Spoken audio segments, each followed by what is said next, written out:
Bonjour, une série qui cartonne en ce moment sur Netflix, eh bien c'est Griselda, dont le rôle est tenu par Sofia Vergara. Alors quand vous regardez Sofia Vergara, qui est plutôt jolie, et quand vous regardez la vraie Griselda, elles sont pareilles, ce sont des jumelles. Bon, non, faut pas déconner. Bon, et ça c'est Griselda à la fin de sa vie. Alors qui était-elle? Eh bien, c'était Griselda Blanco, la reine de la coca, on l'appelait aussi la veuve noire. Il faut dire que, eh bien, un certain grand importateur de cocaïne très connu avait dit le seul homme qui me fait peur, eh bien, c'est elle. Voilà, c'était elle. Donc, bon, c'était assez étonnant. Donc bon, alors on a appris pas mal de trucs sur elle. Alors il paraît que bon, bah, la série, c'est pas vraiment ça, hein.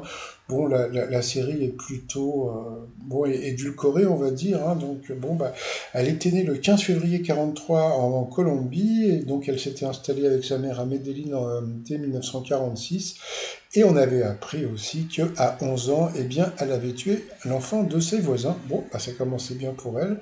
Ensuite, elle avait été pickpocket. À 14 ans, de la prostitution. Et puis après, donc, elle s'est mariée 3 fois. Elle a eu 4 enfants.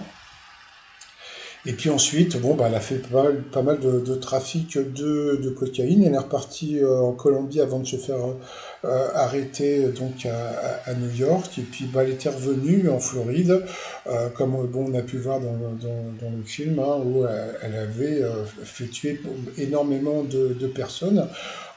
Sauf que bon, dans la série, on voit beaucoup moins de personnes, parce que bon, dans la série, on voit peut-être une dizaine, mais elle en avait tué des centaines de personnes qui avaient été tuées par ses ordres, hein, donc voilà.